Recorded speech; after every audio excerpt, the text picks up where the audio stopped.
3 men in matte black polos jumped my fence at 7:03 a.m., yelling neighborhood compliance right as a line of Harley Davidsons thundered down Maplewood Drive like the opening riff of a court-ordered rock opera.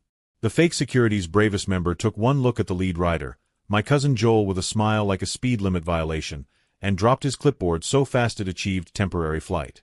I'm Nathan Cross, 38, spreadsheet enjoyer, back porch coffee guy, human barnacle on peaceful routine. Bought a quiet corner lot in Sycamore Glenn, a neighborhood pitched as tranquil and priced like a minor organ donation. Enter Claudet Puit, HOA president and full-time curfew enthusiast. She didn't like my cedar planters, claiming earth tones must be HOA-approved earth. She complained about my motion lights, calling them disruptive photons. Apparently, she didn't even like my existence, which she described as a non-compliant aura. 2 weeks in, I had 6 violation letters and an invitation to a corrective manners workshop. I declined politely, which meant I was now the subject of next-door poetry. The harassment started small but grew like mold in a forgotten lunchbox. First came the measuring tape brigade, 3 retirees with clipboards who measured my grass height daily at 6 a.m. sharp. Then the anonymous complaints to the city about my completely legal shed, my properly permitted deck, and somehow my indoor ceiling fans, which she claimed were visible through windows and created visual disturbance. She actually stood on my sidewalk with binoculars, documenting the rotation speed of my ceiling fan blades. Claudet upgraded from letters to surveillance.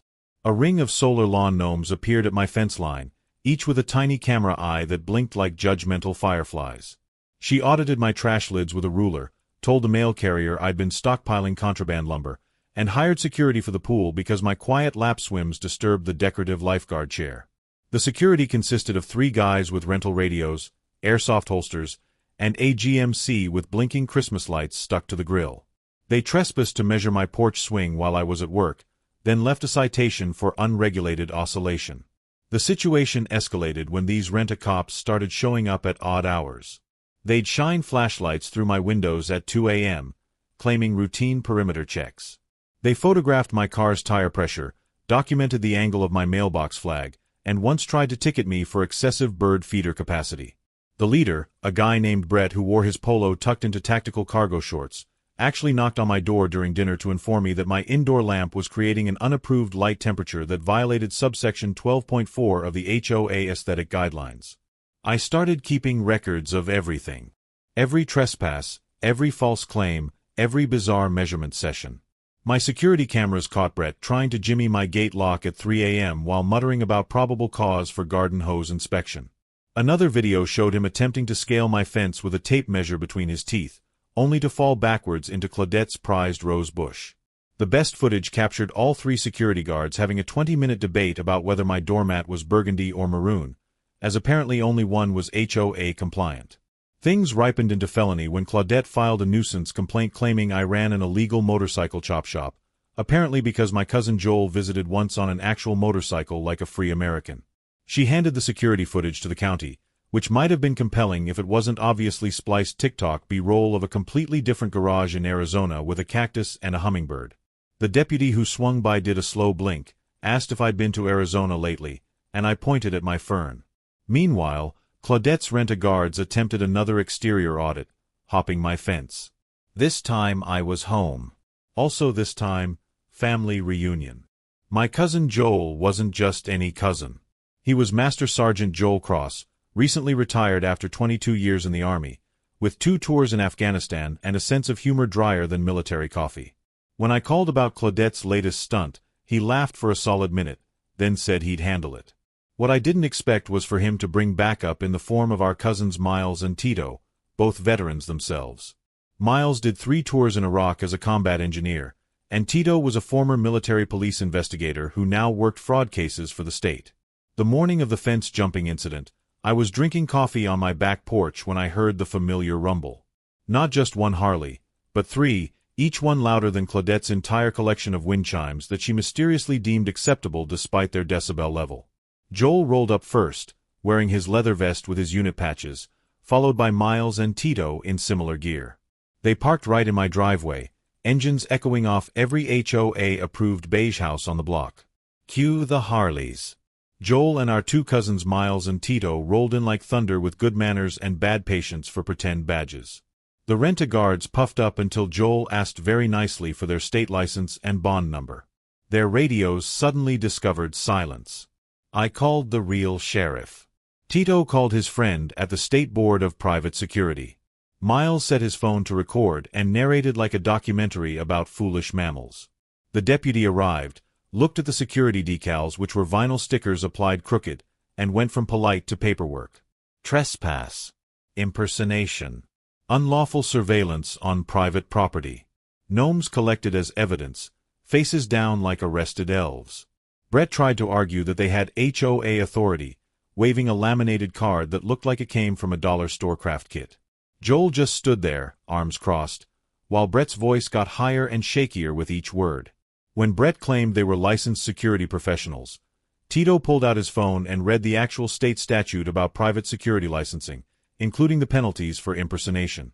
The color drained from Brett's face so fast I thought he might faint.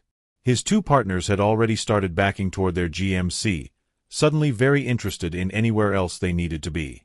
The real deputy, Officer Martinez, was incredibly thorough.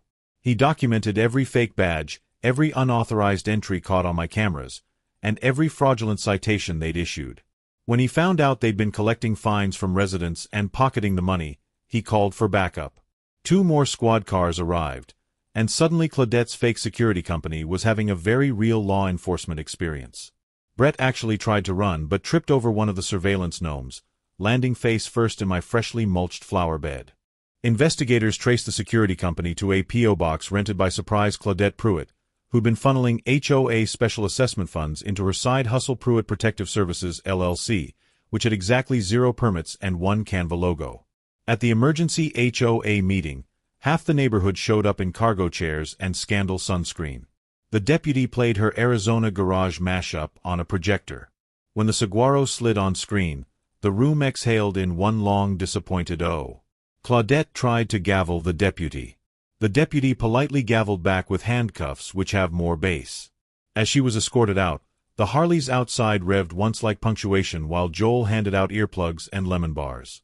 The investigation revealed that Claudet had embezzled over $40,000 from the HOA fund to finance her fake security company. She'd been charging the HOA for security services, then paying herself as the owner of Pruitt Protective Services. The paper trail was embarrassingly obvious once someone actually looked. She'd even used the same email address for both the HOA and her fake company, just adding the number 2 at the end. The forensic accountant actually laughed when he saw her bookkeeping, calling it the worst attempt at embezzlement he'd seen in 20 years. More residents came forward with stories.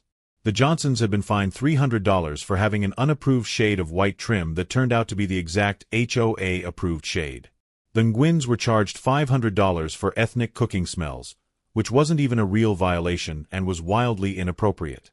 Old Mr. Patterson had paid $2,000 in accumulated fines for his wheelchair ramp being half an inch too wide. Every fake fine had gone straight into Claudet's pocket through her sham security company.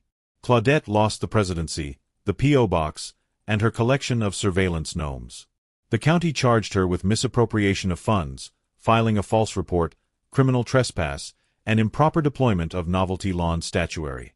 The court ordered community service at the public skate park where she must supervise unregulated oscillation daily. But the real justice came with the criminal charges. The judge, after reviewing the evidence, sentenced Claudet to 18 months in prison for embezzlement, 3 years probation, and ordered her to pay back $73,000 in restitution, which included all the fake fines plus damages.